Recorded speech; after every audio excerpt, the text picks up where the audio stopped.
साग भगवान को बड़ा प्रिय है। आप कहोगे कि बादी है बाबा, क्या हुआ बादी है? ठाकुर मेरे वात्सल्य पूर्ण है, दोष ही उनके लिए भोग्य है। दोष भोग्यत्वम वात्सल्यत्वम, परमात्मा परम वत्सल वत्सल है और भक्तों के दोष ही उसके लिए भोग्य है। कटहल का फल बादी है लेकिन कृष्ण को प्रिय है।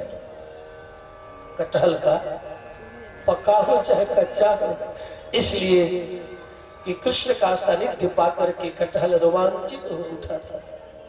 आज भी वह रोमांच अपने फलों से बार बार दिखा के कह रहा है, कभी कृष्ण ने मुझे अपना आलिंगन दिया है। देखो आज भी उनके वंशधरों ने हमें भी शिक्षा दे रहे हैं। एक सखी ने कहा, जमुना के किनारे किनारे जा रहे हैं, जमुना के जल से बने हुए तालाब में कमल खिले हैं। तरंगों से जमुना ने कमल को तोड़ लिया, तोड़ के धीरे धीरे तरंग रूपी हाथों से हिलकोरे देती देती देती वहां लेकर के कमल के पुष्प को पहुंच गई जहां पर कृष्ण जमुना के किनारे किनारे चले जा रहे हैं। एक तीव्र तरंग आया और वह तरंग शीघ्र कृष्ण के चरणों को पुष्प के साथ स्पर्श किया। पुष्प चरण में उलझ गया, तरंग नीचे फिसल गया। सखी ने कहा, देखो देखो भगवती जमुना भी किस तरह उनके चरणों की आराधना कमल पुष्प उपहार समर्पित करके कर रही है। धन्य है जमुना, श्री श्याम सुंदर के चरणों की सेवा करके तू धन्य हो।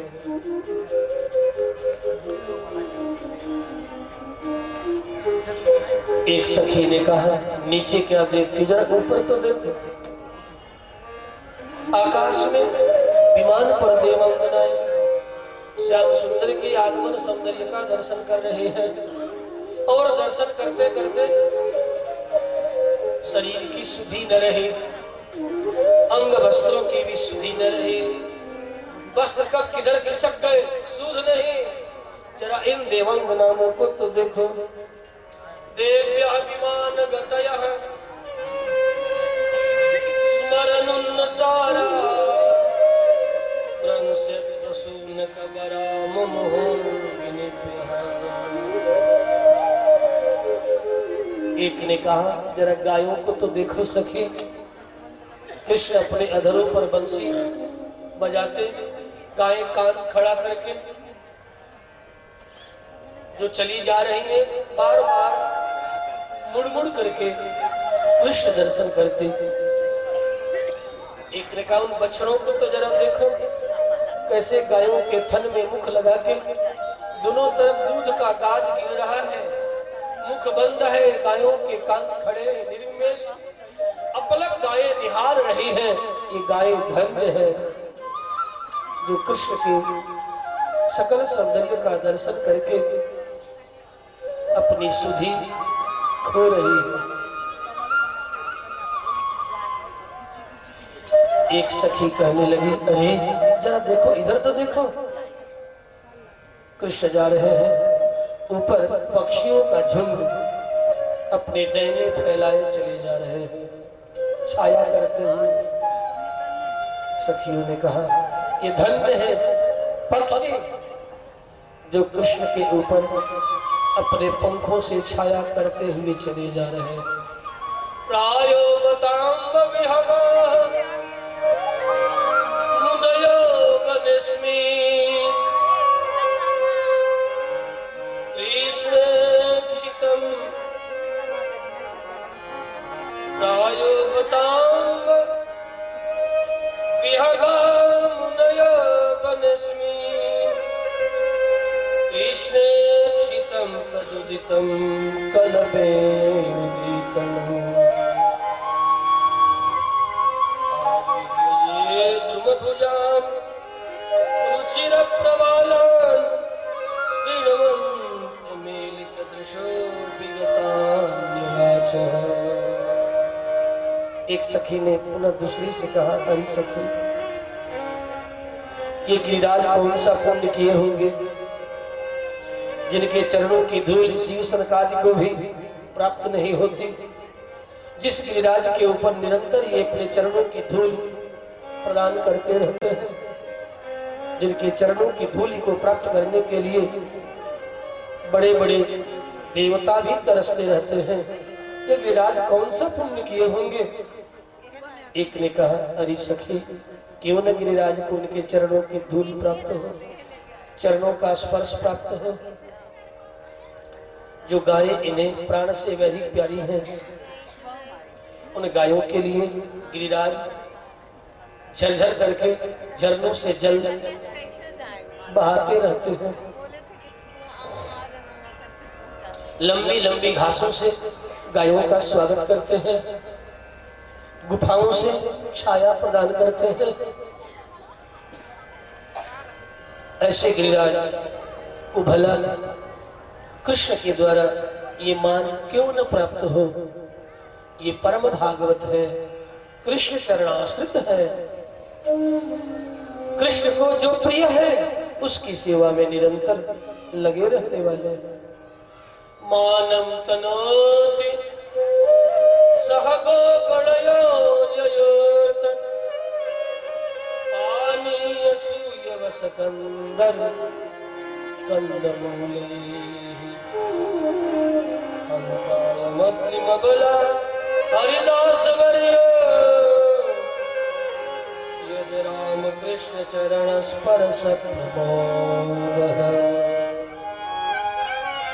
कृष्ण जब गिरिराज पर चलते न तो गिरिराज पिघलने लगे कि कहीं मेरे कृष्ण को मेरी जो कठोरता है मेरे कृष्ण के चरणों में चुभे न। तो जहां जहां चरण पड़ता वहां वहां गिरिराज पिघल जाते, ऐसे पिघल जाते, पानी के तरह पिघल जाते। तनिक भी मेरे कृष्ण को मेरी कठोरता का चुभन उन्हें न मिले। क्यों न भला गिरिराज को अपना चरण धूलि प्रदान करे। धन्य है गिरिराज, धन्य है ये पक्षी, निश्चय ही किसी जन्म में बड़ा तप किए होंगे। ये लताएं भी धन्य है। हाय, वह समय हमें कब प्राप्त होगा जब कृष्ण के चरणों का नित्य सानिध्य मिले। क्या करें, क्या करें, क्या करने से कृष्ण का नित्य सानिध्य मिले।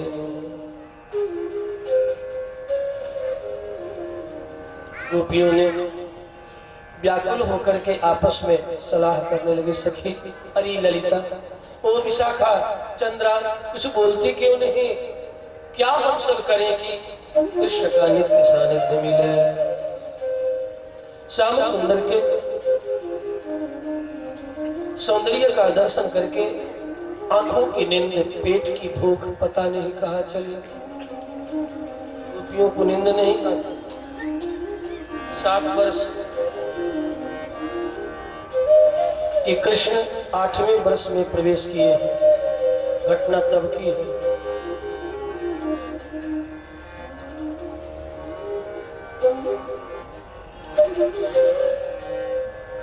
क्या उद्योग करें, कौन सा यत्न करें। भक्त कवियों ने इस प्रसंग में गोपियों के भाव को पिरोने का यत्न किया तो कहा, कोई जतन न आवे खां, कोई जतन न आवे खां, न आवे खां।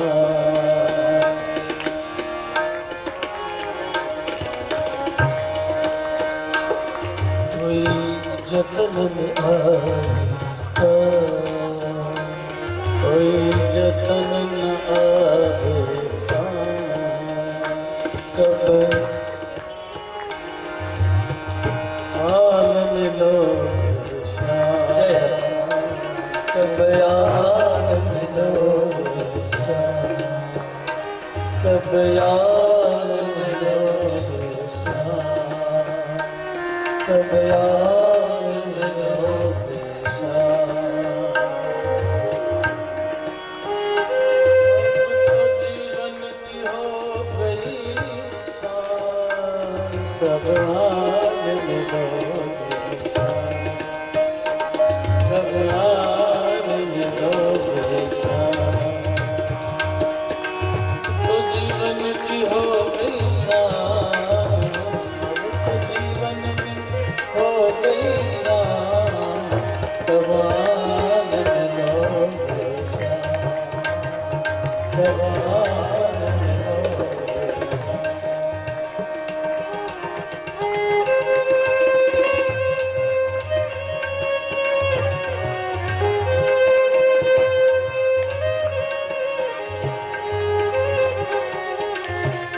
हे श्याम तेरे बिन रहा न जाए रे,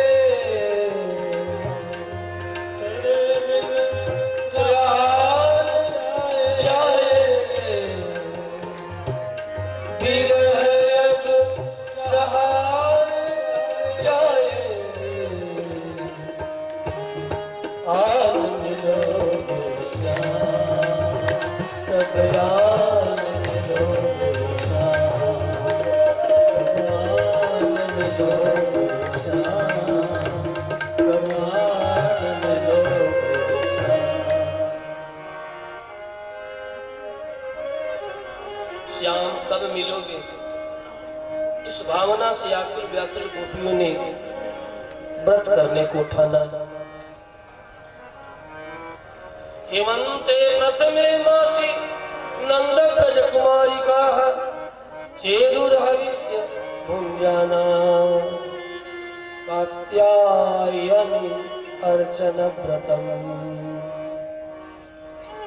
दूध नहीं पिएंगे, ब्रज में रह करके दूध नहीं पीना तपस्या है। जहां दूध दही के पनारे बहते हो, घी नहीं खाना तप है। ब्रज में रहकर घी न खाओ, चारों तरफ घी ही घी, मटके के मटके घी है, घर में दही है, दूध है, घी न खाऊंगी, दूध न पिएंगी। घृतम नादम दुग्धम नादम अनाचरिता नाकुर्मः। मेरे पूर्व के, मेरे कुल में, मेरे वंश में, मेरी परंपरा में, मेरी गुरु परंपरा में जैसा मेरे पूर्व के वंशधरों ने नहीं किया वो मैं नहीं करूंगी। ये तप है। वंश परंपरा में जिसका अनुष्ठान हुआ है उसका अनुष्ठान। ऐसा नहीं कि आज 2 4 10 20 50 हजार शिष्य बन गए, 2 4 देशों में चेले बन गए, तो कल गुरु की ही मूर्ति उखाड़ करके गंगा में बहा दो और अपनी ही मूर्ति वहां लगा दो, वो गुरुद्रोही है। ख्याल रखना, मेरी दृष्टि कहीं है, मैं देख रहा, ऐसा हो रहा है। निश्चय ही वह महत्वाकांक्षी अपने शिष्यों के साथ संसार समुद्र में डूब के रहेगा, मर के रहेगा। हाय हाय हाय, छी छी छी। 2 4 10 शिष्य हो गए, कुछ लोगों ने पूजा कर दी, तो तू अपने ही गुरु को उखाड़ कर फेंक डाला, पटक दिया, गंगा में बहा दिया और उसी जगह पर अपनी मूर्ति लगा दिया। हाय नीचता। जहां कहीं होगा आप ध्यान देंगे, मुझे क्या पता, मैं तो सुनता हूं, कुछ कह देता।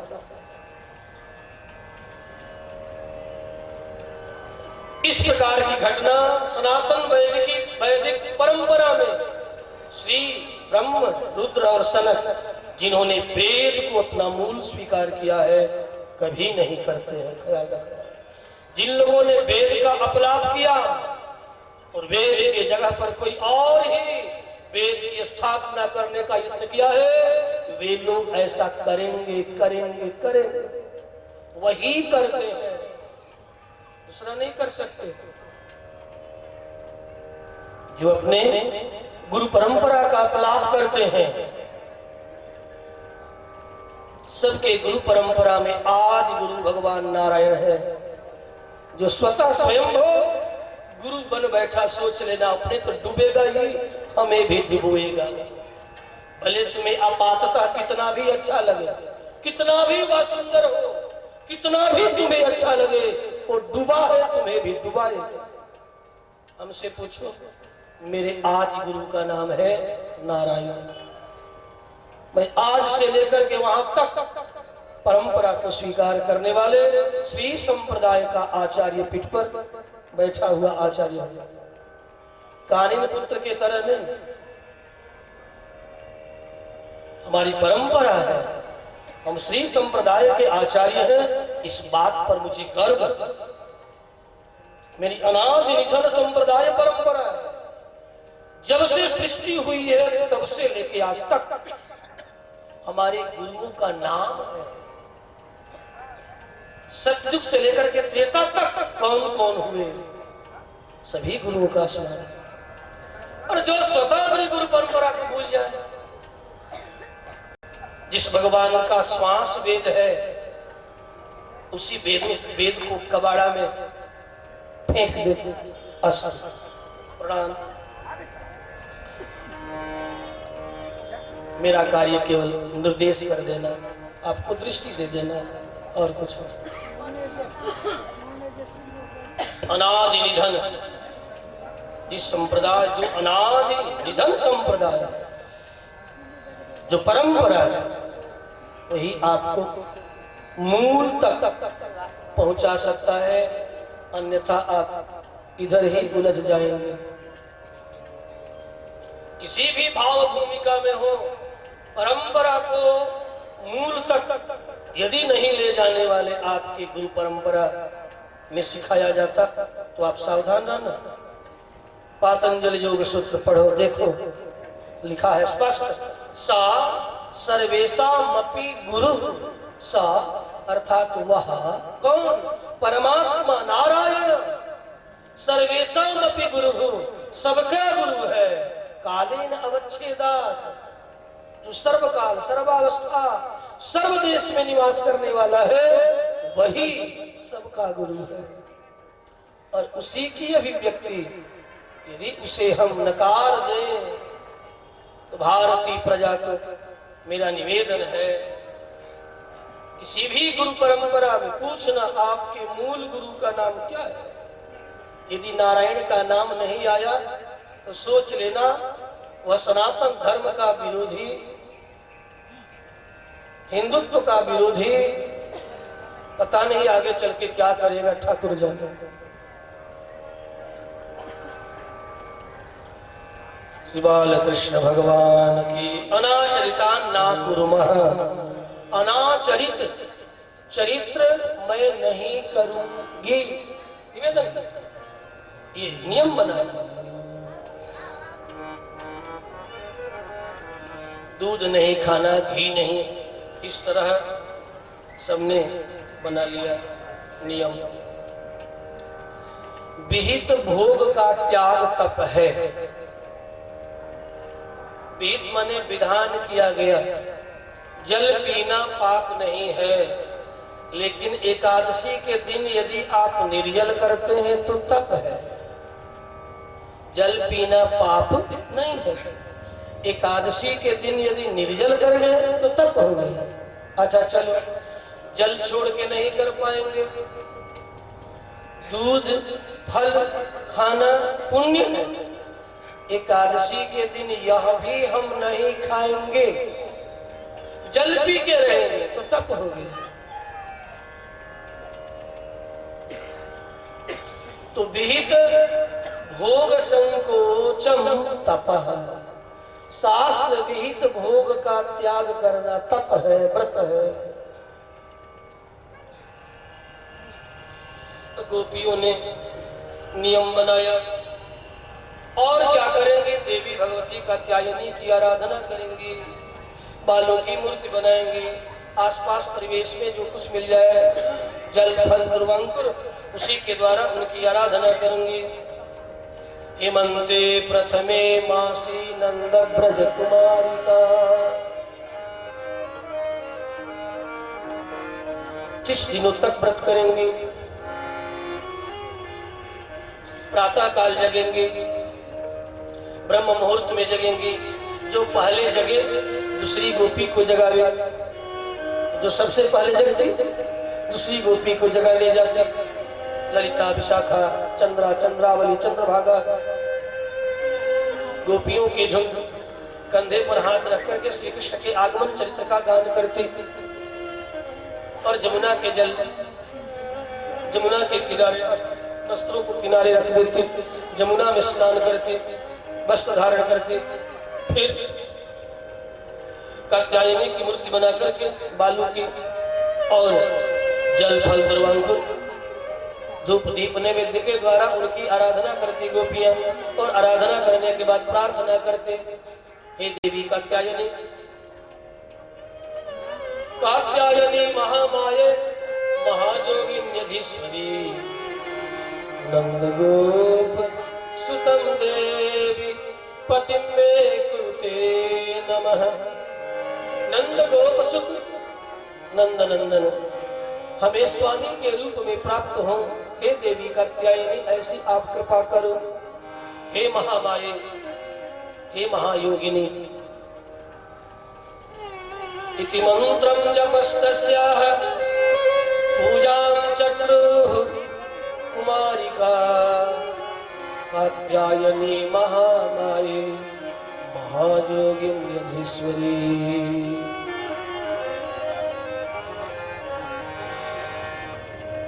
प्रार्थना करती नित्य कृष्ण को सूचना मिली। ये सबकी सब गोपियां श्याम सुंदर को प्राप्त करने के लिए व्रत कर रही हैं। जमुना में छोटी छोटी गोपिकाएं, ब्रज कुमारिकाएं, 5 बरस, 7 बरस, 8 बरस, 9 बरस, 12 बरस। द्वापर का समय था। आज जैसे कली के कोलाहल के कारण काम कालुष्य से हृदय भरा हुआ है, मानवों का शुद्ध वातावरण था। छोटी छोटी बालिकाएं नंगी स्नान कर लेते, लेकिन जल में नंगी स्नान करना वर्जित है। भगवान कृष्ण तक सूचना गई। कृष्ण 30वें दिन पहुंच गए। एक कदम का पेड़ है, ब्रह्म मुहूर्त में ही बंसी लेकर के आ गए, कदम के वृक्ष पर चढ़ गए। कदम के की पत्तियां बड़ी घनी होती है, उसमें आके छिप गए। धीरे से पहले क्या किया, सबके वस्त्रों को उठा लिया और डालियों पर लटका दिए, झुला दिया और हौले से तरुपल्लवों में जाके छिप गए। विचार करने लगे अब कैसे क्या इन्हें शिक्षा दें। जैसे हनुमंत लाल जनक नंदिनी जानकी जहां थी सिंसपा वृक्ष के पल्लवों में जाकर के छिपे।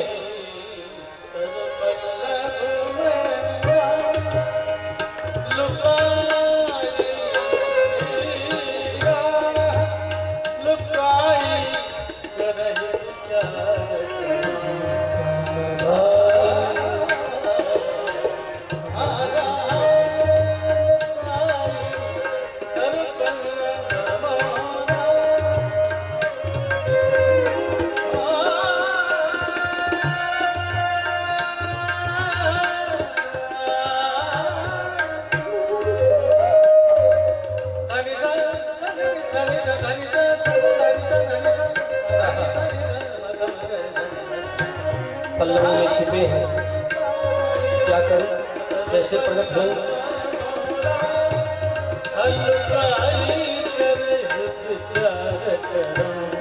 गोपियां स्नान करती, आपस में खेलती, जल विहार करती, एक दूसरे पर जल उछालती, हंसी ठिठोली करती।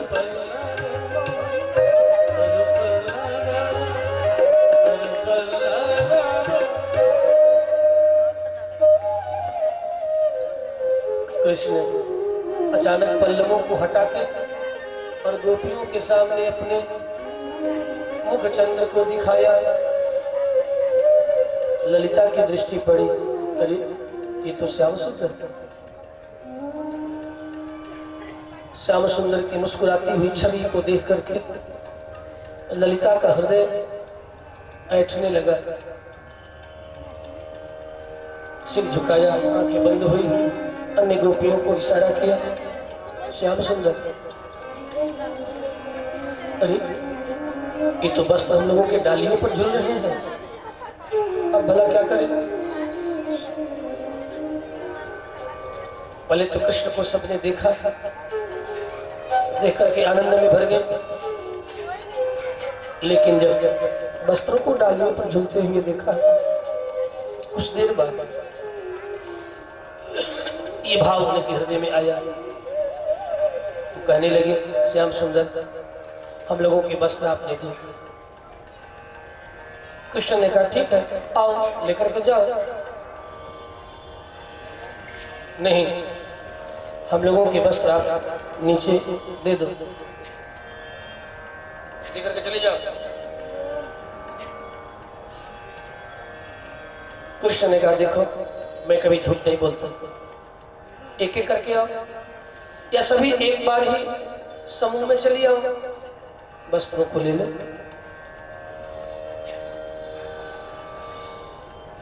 विशाखा ने कहा श्याम सुंदर हम थर थर थर थर शीत के कारण कांप रहे हैं, आपको तनिक सी दया नहीं आती?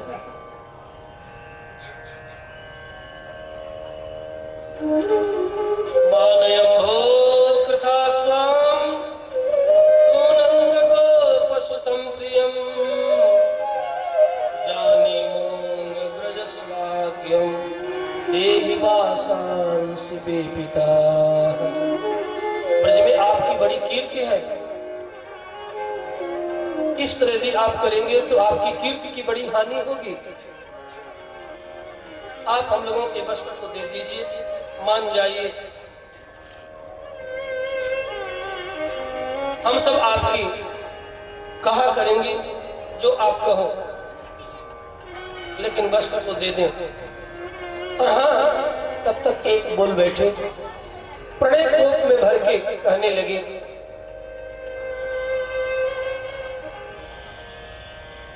यदि नहीं दोगे ना तो अभी जाके ब्रजराज से कह आएंगे, फिर ऐसी मार पड़ेगी कि जीवन में कभी ऐसा न करो। कृष्ण कहने लगे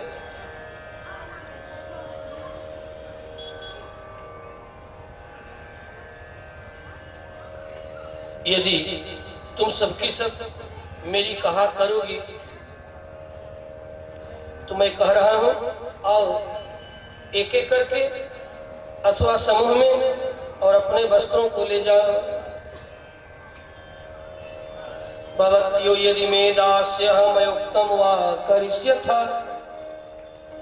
अत्रागत्य सुवासांसि प्रतीक्षन्तु शुचिस्मिताः।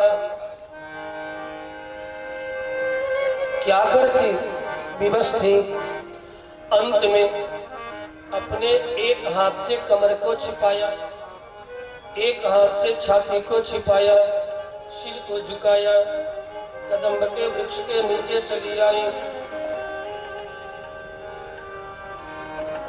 भगवान श्री कृष्ण शीघ्र ही गोपियों के कंधों पर वस्त्रों को डाल दिया। स्कंधे निधाय वासांसि प्रीतः प्रोवाच सस्मितम्।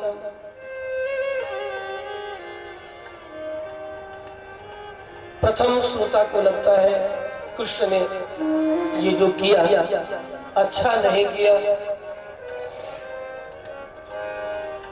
यह जीवात्मा और परमात्मा के बीच के आवरण भंग की लीला है।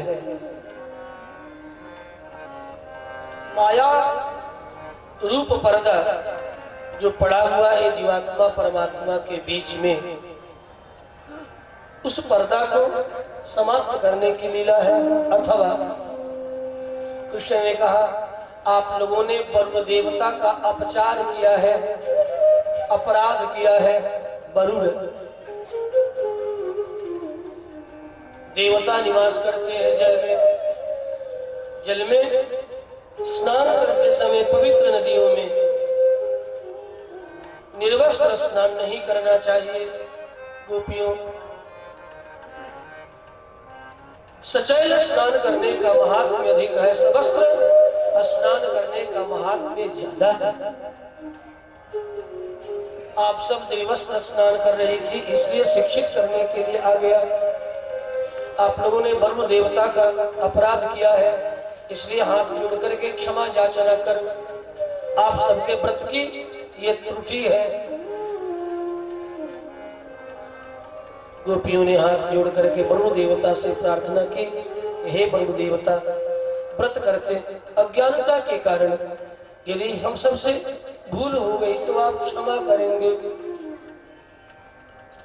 बद्धांजलि मूर्ति मुक्तयेन हशः कृत्वा नमोध वसनं प्रगृह्यता।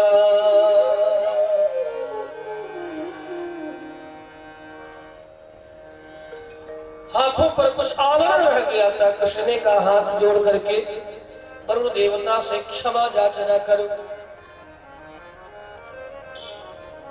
भगवान कृष्ण धर्मज्ञ हैं। मूदहु आंख कतहु कछु नाही, आंखें बंद कर लिए। मान लो यहाँ कोई व्यक्ति, सबकी आंखें बंद हो, सबकी आंख बंद हो। अब कोई एक व्यक्ति यदि नंगा ही हो जाए तो क्या इनकी आंखें बंद है, उन्हें देखने का पाप लगेगा क्या? नहीं लगेगा। कृष्ण की आंखें बंद, क्योंकि धर्म का निर्वाह भी करना। सभी गोपियों ने हाथ जोड़ के प्रार्थना की, फिर वस्त्रों को धारण किया। भगवान श्री कृष्ण के इस स्वरूप का स्मरण करती हुई न चाह करके भी भगवान ने गोपियों से कहा, अपने अपने घरों को जाओ। परिधाय सुवासांसि कृष्ण संगम सज्जिता, गीता नोचेयुः तस्मिन् लज्जायते क्षणाः। यद्यपि गोपियां वस्त्र धारण करने के बाद कृष्ण के चरण के सानिध्य को छोड़ करके जाना नहीं चाहते। कृष्ण ने बहुत सुंदर उपदेश किया है, हे गोपियों, अपने अपने घरों को जाओ। याता वाला ब्रजम नेह, ब्रज जाओ, घर जाओ। मयेथा रंस्यथ क्षपाहा, उस समय व्यतीत होने पर आप सब मुझ में रमण करोगी। जदुद्देश्य व्रतमिदं चेरुः आर्यार्चनम सती। भगवती कात्यायनी की आराधना जिसे उद्देश्य करके आप सबने व्रत की, उस व्रत का फल पूर्ण रूप से आप सबको प्राप्त होगा। गोपियां श्री कृष्ण के इस चरित्र का स्मरण करती हुई अपने अपने घरों को गई है, लेकिन चित्त में कृष्ण समाये है। तो किसी ने कहा, नींद न आए रे, चैन न आए रे, नींद न आए रे, चैन न आए रे, जीवन सारा बीता जाए, श्याम न आए रे।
का मारा क्या दिल चीर दिखाऊं, सारे अंधियारे में सदम की कैसे दर्शन पाऊं, सारे अंधियारे में सदम की कैसे दर्शन पाऊं।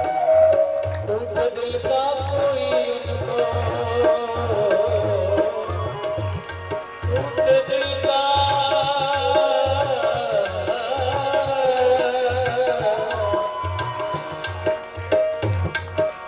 टूटे दिल का कोई उनको जाके दर्द सुनाए, नींद न आए रे, चैन न आए रे, जीवन सारा बीता जाए श्याम न आए रे, नींद न आए रे, चैन न आए रे, जीवन सारा बीता जाए।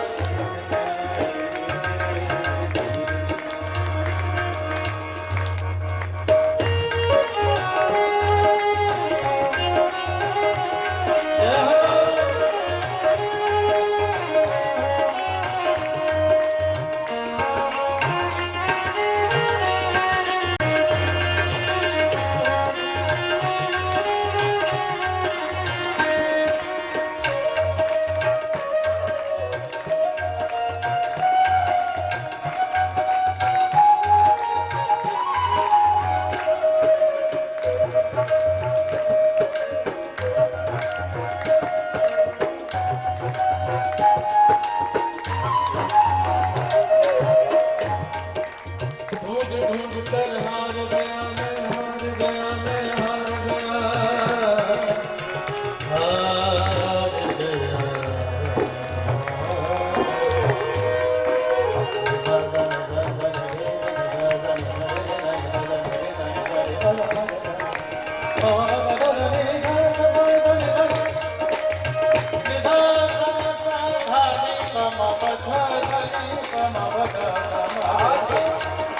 ढूंढ ढूंढ कर हार गया मैं, हार गया मैं, हार गया, ढूंढ ढूंढ कर हार गया मैं, पाँव में पड़ गए छाले, ढूंढ ढूंढ कर हार गया मैं, पाँव में पड़ गए छाले।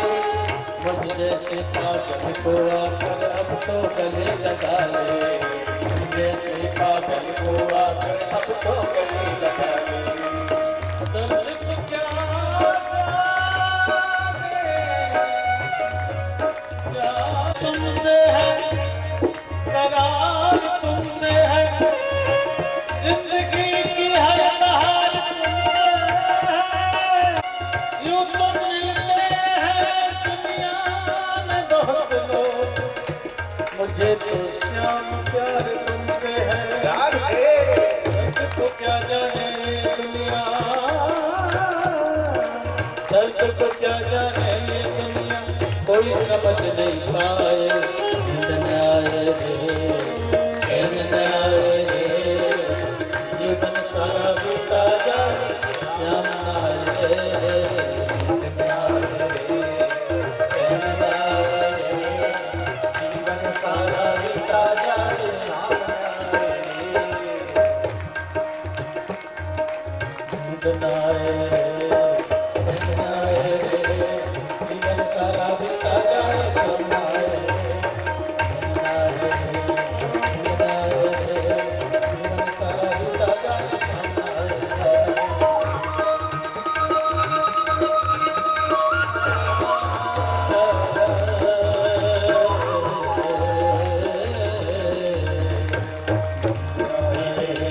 चैन न आए रे, जीवन सारा बीता जाए शाम न आए रे, जीवन सारा बीता जाए शाम न आए रे, जीवन सारा बीता जाए।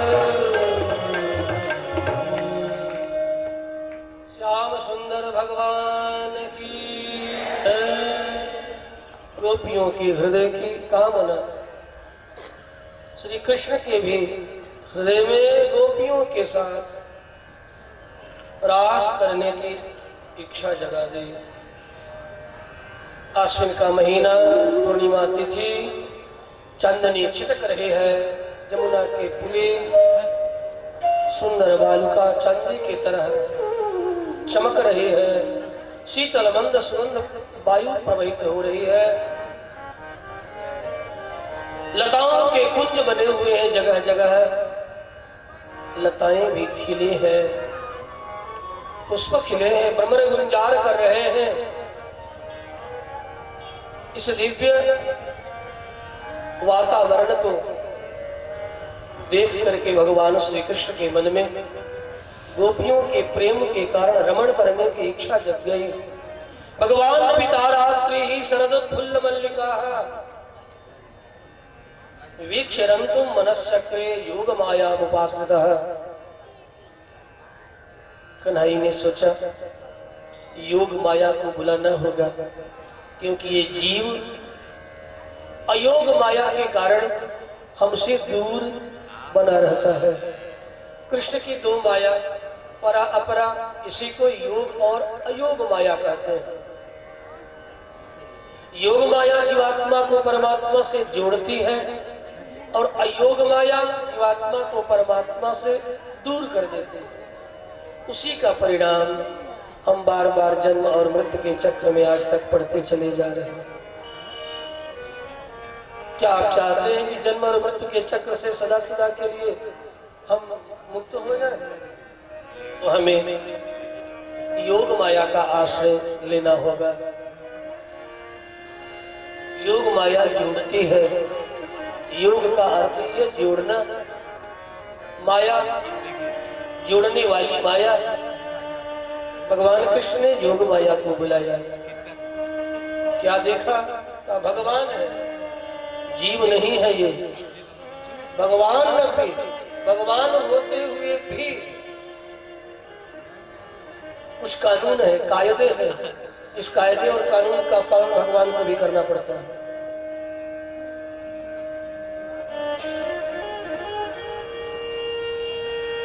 भगवान होते हुए भी भगवान कृष्ण ने, श्याम सुंदर ने योग माया को बुलाया। अर्थात बिन बुलाए भी कर्तुम अकर्तुम अन्यथा कर्तुम समर्थ है, कर सकते हैं, लेकिन योग माया को बुलाया।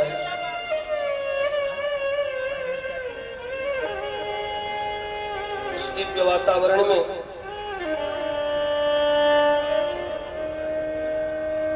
और बुला करके योग माया से मानो निवेदन किया, देवी वे समस्त जीव जो मेरे चरणों से प्रेम करने वाले हैं, तू अब केवल जोड़ने का कार्य कर।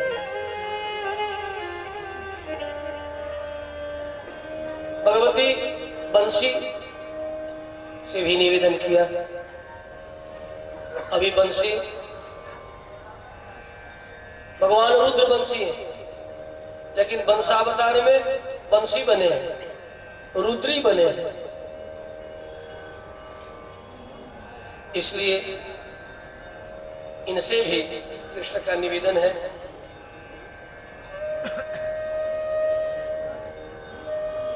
आप भी जुड़ने का कार्य करो। आप तो जगत गुरु हो, साक्षात विश्वास के स्वरूप हो। हे रुद्र, मुझसे जुड़ने वाले को आगच्छन्त्यः आगच्छन्तु, जो आने वाले हैं वे आवे, जो जाने वाले हैं वो जाए, जो मेरे चरणों से जुड़ने वाले हैं वे आवे। आप ऐसा नाद करो, बंसी बजाई।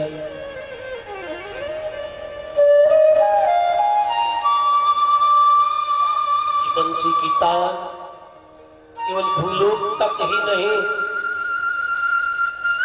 नीचे के महातल पर्यंत और ऊपर के सत्यलोक पर्यंत ये तान बन गई। आरोह किया, सत्यलोक बंसी की तान गई, और वहां से जब अवरोह आकुंचन किया तो जो जहां प्रेमी है वहीं से बंसी के तान से खींचे चले आ रहे हैं, खींच रहे हैं।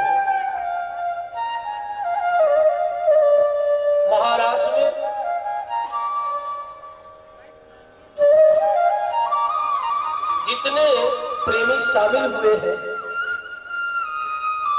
वे सभी बंसी के तान से खींचे चले आए हैं। कोई भी चल करके नहीं आया है। जिन्हें भगवान श्री कृष्ण ने खींचा है तान के द्वारा। इसीलिए सुखदेव मुनि के शब्द बड़ा संभाल करके उसकी व्याख्या करने लायक है। कुछ लोग कहते हैं कि गोपियां दौड़ी हुई चली आई, गलत बात है। गोपियां चल के आई हैं, एक भी गोपी चलकर के कृष्ण के पास नहीं है। लटलकार में वर्तमान काल में सत्य और सानच का प्रयोग। अब ये बात तो कोई विद्वान समझेंगे जो कहीं सुन रहे होंगे छिप के अपने अपने रावटियों में, जो विद्वान लोग आए। सत्य और सानच, जैसे कि कोई कहा कि फला चलते हुए खा रहा है, चलते हुए, फला पढ़ते हुए आ रहा है, पढ़ते हुए, पठन पढ़ते हुए, या सत्र सानच पढ़ते हुए, जाते हुए, खाते हुए। तो गोपियां कैसे आ रही है, चरणों से नहीं। सुखदेव ने कहा दुहती हुई आ रही है, ये नहीं कहा कि चरणों से चलती हुई आ रही है, थोड़ी कह रहे, दुहती हुई आ रही है। दुहन, दुहंत्य, दुहती हुई, अभिययो आ रही है, कृष्ण सम्मुख आ रहे हैं, चरणों से चलते हुए। एक गोपी परिवेश खिला रही थी, हाथों में नाना प्रकार का व्यंजन डालने की क्रिया। परिवेश खिलाती हुई, मान लो किसी को खिलाती हुई, भाई को खिलाती हुई, पुत्र को खिलाती हुई, पति को खिलाती हुई, खिलाती हुई। परिवेश परोसती हुई, परोसना, तो लोग सब परिवेश परोसना, जिमाना, खिलाती हुई, परोसती हुई। एक आंख में व्यंजन लगा रहे थे, एक आंख में व्यंजन लगाई, दूसरी आंख में व्यंजन लगा रही थी, तो लगाती हुई खींची चली आई। एक वस्त्र धारण कर रही थी, कमर का वस्त्र धारण करके आंचल अपने कमर में खस ही रही थी, तो खसती हुई खींची चली आई, चरणों से चल के नहीं है। इसीलिए गोपियों ने कहा है, आने के बाद जब कन्हैया ने कहा आ गई लौट जा, तो गोपियों ने कहा पादौ पदम न चलता, पैरों से चल करके आई होती तो चली जाती है कन्हैया, तूने तो अपनी बंसी के तान से खींच करके अपने चरणों के निकट लाके खड़ा कर दिया।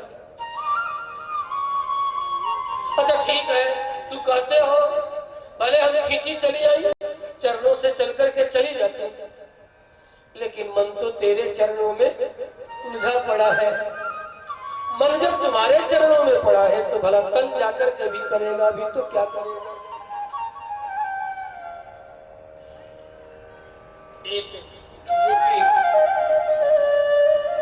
विवाहिता थी, उसके पति ने रोका, कहां जा रही हो? अरे द्वार पर आकर के सीकड़ लगा दिया। एक हलवा बना रही थी, बन गया, उतार रही थी चूल्हे से, तो पकड़ के उतारती हो ना, दो हाथ से चाहे एक हाथ से, चलो दोनों हाथ से, यदि वजन ज्यादा हो तो दोनों हाथ से पकड़ना पड़ता है, हल्का फुल्का हाथ तो एक से भी चलेगा, चिमटा से उतार दो, कुछ ज्यादा ही था, तो दोनों हाथ से पकड़ करके उतार रही थी। हलवा का पात्र तो धरती पर, और उतारने की क्रिया हो रही है, खींची चली आई, उतारती हुई। एक जवागू को चला रही थी, जल की जव में दूध डाल करके जो हलवा पकाते, दूध में जव का हलवा, उसको जवागू कहते हैं। जवागू को पका रही थी और कलछी से चला रही थी, चलाने की क्रिया हो रही है, हाथ से कलछी छूट गई और ये हाथ नाच रहा है, ऐसे आगे पीछे लटपट रहा, खींची चली आई। कहा लिंपन लिम्पन्त्यः प्रमृज्यन्त्यः। एक धरती में गोबर माटी से लीप रही थी, अपने किसी संबंधी को खिलाने के लिए शुद्ध कर रही थी। हाथ में गोबर मिट्टी लगा है और जो पोतने वाला जो कपड़ा है वो भी हाथ में पकड़ी हुई है, बस वैसे ही खींची चली आई कृष्ण के पास चरणों के निकट। तो कहा लिम्पन्त्यः, लीपती हुई, प्रवृज्यन्त्यः, एक झाड़ू लगा रही थी। झाड़ू की क्रिया लगाने की हो रही, हाथ से झाड़ू पता नहीं कब छूट गया और खींची चली गई। एक के पति ने जो सीकड़ लगा दिया कृष्ण के वियोग में, उसका पाप जलकर के भस्म हो गया। कृष्ण संयोग की आकांक्षा के कारण जो हृदय में आनंद की लहर लगी थी, जगी थी, उस आनंद के कारण पुण्य जल करके भस्म हो गया। पाप पुण्य विधुय, भगवती स्तुति कहती है, पाप पुण्य जल करके जब भस्म हो जाए तो जीवात्मा परमात्मा के सानिध्य में चिन्मय रूप धारण करके पहुंच जाता है। तो ये गोपी चिन्मयी, भौतिक शरीर वाली नहीं, पृथ्वी जल तेज वायु का शरीर हम लोगों का जो है इस शरीर से नहीं पहुंची, बल्कि चिन्मयी प्रेममयी अजड शरीर से पहुंच गई। देखो दो तत्व प्रधान माना गया है। आप जैसे विचार करते हो, एक है जड़ तत्व, एक है चेतन तत्व। चेतन का दो भेद है, जीवात्मा और परमात्मा।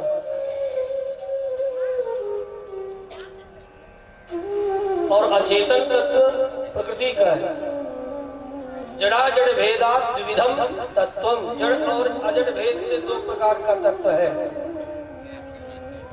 संपूर्ण साइंस इसी पर विचार कर सकता है, विचार कर रहा है। आधुनिक साइंस अगर जड़ तत्वों पर विचार, अजड़ तत्वों पर विचार करने की उसकी क्षमता नहीं। अजड़ तो चिन्मय शरीर है जीव का, वह अजड़ होता है, जड़ नहीं होता। उस शरीर के को साथ लिए चली आई। तमेव परमात्मानं जार बुद्ध्यापि संगता, जहुर्गुणमयं देहं सद्यः प्रक्षीण बंधनाः। गुणमय शरीर इस गोपी का वहीं रह गया घर के भीतर, चिन्मय ज्ञानमय अजड चित घन, दूसरा नाम है अजड का, चित घन चैतन्य घन, चेतन चित घन। भगवान का जो लोक है वह चित घन है।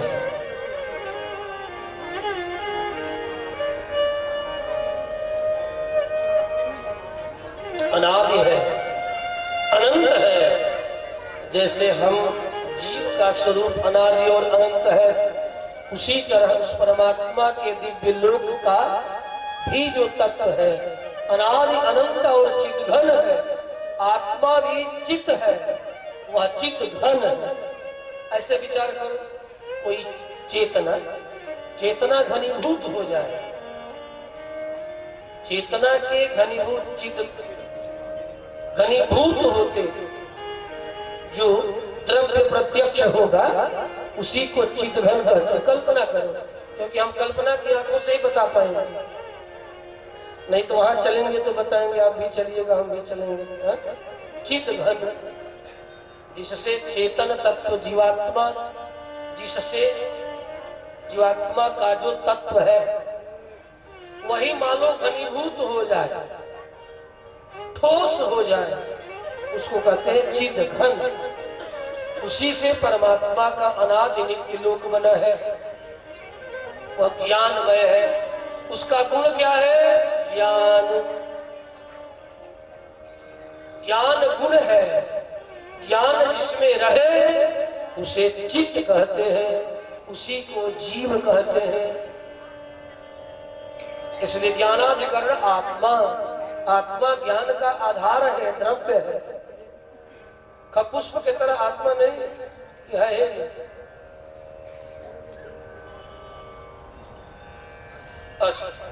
ये गोपी सबसे पहले चली आई। कृष्णम विदुः परम कांत, कृष्ण ही जीव मात्र के परम स्वामी है, परम कांत है, परम पति है।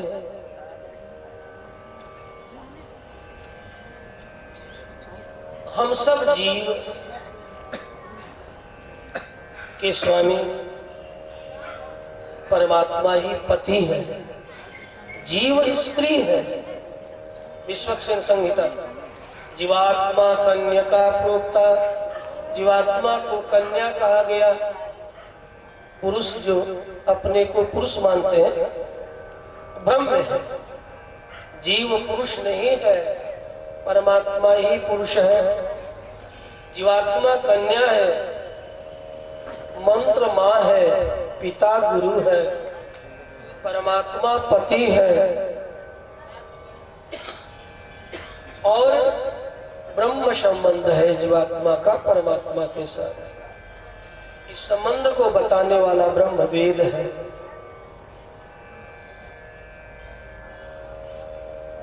अज्ञात का ज्ञापन करने वाला वेद कहलाता है।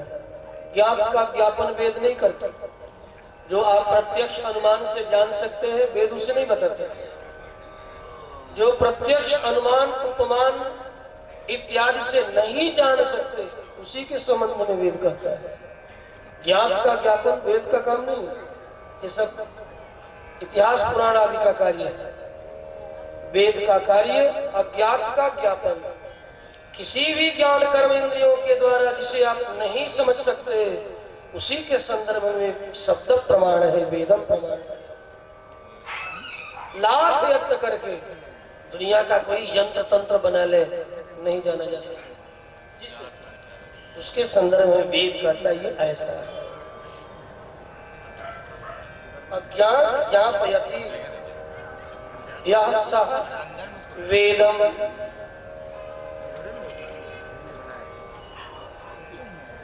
अब ये बात उसी के द्वारा सिद्ध हो रही है। बस सब गोपियों, झुंड के झुंड गोपियों का समुदाय भगवान श्री कृष्ण के चरणों के निकट खींचे चला आया। सबने, भगवान कृष्ण ने सबको देखा, देखते ही कहा स्वागतम, आप सबका स्वागत है, स्वागत है, स्वागत है। ओ महाभाग्यशालिनी प्रेम स्वरूपा देवियों, आप सबका स्वागत है। हे महाभागा, कहो इस रात्रि में कैसे चली आई तुम सब? ब्रज में सब ठीक ठाक तो है? कोई आपत्ति विपत्ति तो नहीं पड़ी? कोई राक्षस आके उपद्रव तो नहीं किया?